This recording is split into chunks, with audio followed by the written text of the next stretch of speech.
Good morning, everybody. It is 142nd day of heroic resistance of Ukraine to the Russian invaders. My name is Oleg Panyuta. This is Media Center Ukraine.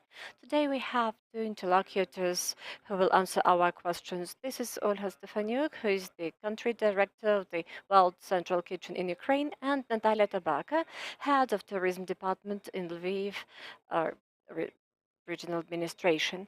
I invite our ladies to the mic for them to answer the questions. But so far, there is the first question from me. How quick was your company to decide that you are going to come to Ukraine? Good afternoon. I represent Well Central Kitchen in Ukraine. This organization started helping Ukraine during the first day of war. On the 25th of February, still in Poland, the first teams started cooking for IDPs.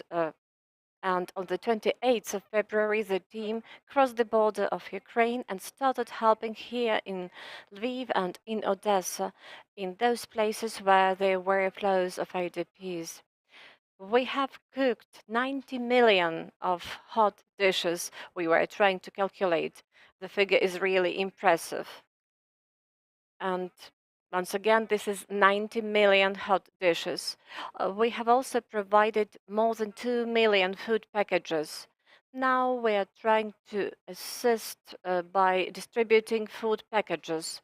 We understand that the families have to provide for their families, and we work with IDPs and the families affected, the families who lost, or the providers for the families who lost their homes.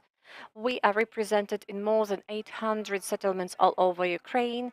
We have a huge network of volunteers assisting us, and our team includes more than 5,000 people, and they are Ukrainians.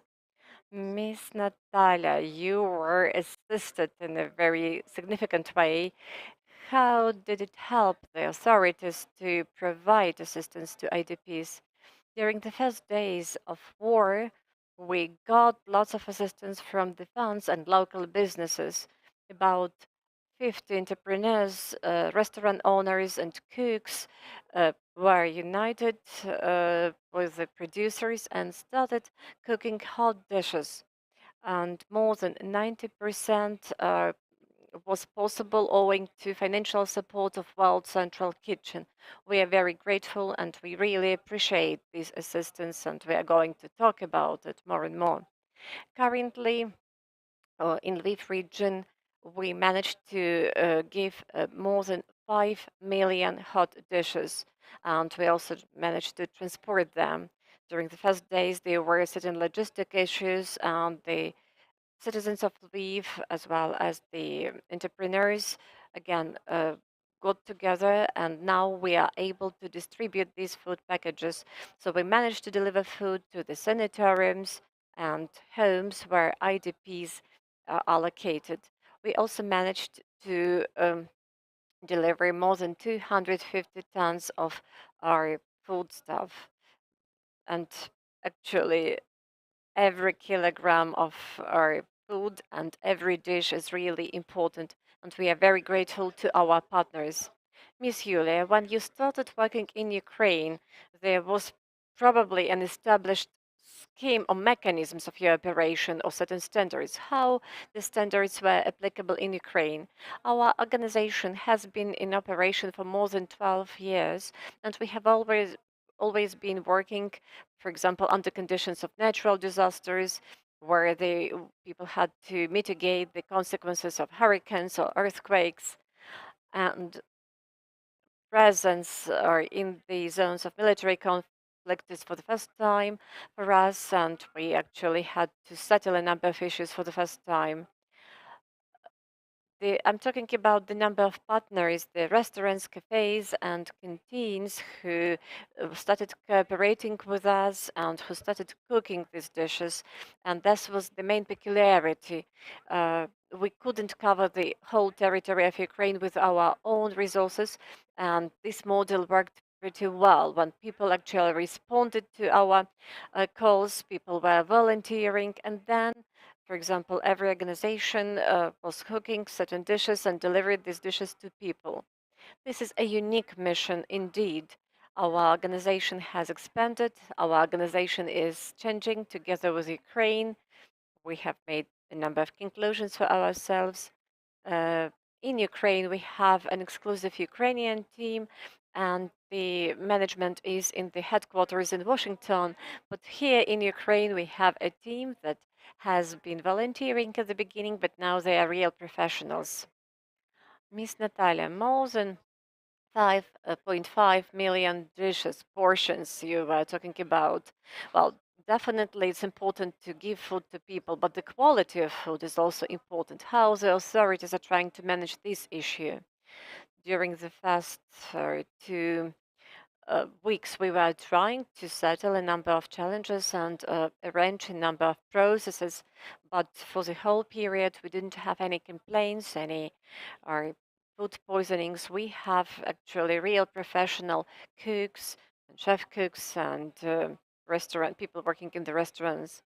Or the we really were given lots of financial support, and that was really important for us. I'm talking about technologies, delivery, so everything is really professional. And as I have already said, we didn't have any food poisoning and any complaints. We are trying really to take care of health because definitely every portion is important and every portion should be healthy. And we are very grateful to the responsible businesses who work in a professional manner. Miss Yulia, are you trying to understand what is more important for people? For example, the calorie balance or the variety of nutrition? Yes, that's definitely important. It should not only be just food, but this food should be healthy. We have standards of weight and portions. Definitely, we provide salads, we provide meat like proteins. It's important for us to provide high quality food in order to feed people. For us, food is also an issue of positive attitude to people when people feel that they are supported, and therefore we are trying to give more than just the first dish or the second dish. We try to give food and to present this food as hope. Miss Natalia, if we just say that it is not the first month of war in Ukraine, and people say that probably there is some fatigue or tiredness of war. So, how or what is the level of assistance right now, and how uh, people can believe that they will not be forgotten? Yes, everybody can become tired, but definitely there are hotspots, and the situations in these hotspots actually does not uh, give do not give us the chance to think that we are tired. So we definitely face the situations that, for example, we didn't have certain resources or we lacked something, but we were trying to find partners and we managed to settle all these issues. But we do not have the situation that somebody says, well, I'm tired, I'm not going to work anymore. And you know that Lviv region has always been a hospitable territory that was very hospitable to tourists. And now we are continuing this issue. We welcome all the IDPs who came to us, though not on a voluntary basis, and we definitely try to provide food for all those in need. Miss Yulia, in your opinion, what Ukraine should do for our grief, for our situation not to be forgotten in the world? What I hear from our American team is really inspiring. We have inspired them for a very big cause. Our spirit, our resistance, our desire to get victory is also inspiring for them and they are ready to support us. My opinion is that we should not or get pessimistic. We should continue being energetic and optimistic. We should continue showing to all the world that we are strong, that we continue our resistance, and we should show that we use the resources we are given in a rational way. It's definitely important to avoid abuse, and it's important to be grateful.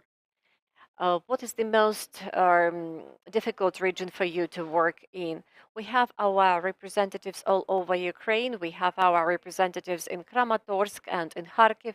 These are definitely hotspots, and Mykolaiv as well. And every morning we get into contact with our team. What is the situation, safe or unsafe? How we can help. We also have a fast response group. For example, yesterday there was shelling in Vinnytsia, who and our team immediately joined the groups of rescuers and doctors. So we try to adapt to the situations. We try to evaluate the needs which are present in the East, and definitely we give a lot of accent to the eastern part, though we try to assist all over Ukraine. Miss Natalia, could our IDPs taste, for example, Ukrainian cuisine, or even if they are assisted with food packages? Definitely the cooks are trying to ensure that the variety of dishes is there. And regarding the products, the food, well, this may be the products which are used in Michelin star restaurants when this just food was given for people, and it may be very simple everyday products. But well, Western Ukrainian dishes are also there, and the Yavoriv pie, which is part of UNESCO heritage, is also there. Even if it will be Syrnik, the exclusive Ukrainian cheesecake, it will be good. Yes, vareniki is also um, there. Miss Yulia, in case it is necessary, will Ukrainians be ready to support the other countries if, God forbid, something like that happens there? Our team was formed in a very quick way and they are enthusiastic. And we do discuss the point that probably in future we shall be quick response team for other regions. And now we try to set a unique project. uh, this is the so-called Train Kitchen project, which will be operating in deoccupied cities. And in future, we see that something like that can be used all over Europe, because our mission has been present in France and Germany when there were floods there. So we continue our operation. Thank you very much for everything you do. That was Yulia Stefanyuk, Country Director of World Central Kitchen in Ukraine, and Ms. Natalya Tabaka, Head of Tourism and Resorts Department in Lviv Regional Military Administration. Thank you very much for your answers. In a couple of minutes, we shall have another important meeting. This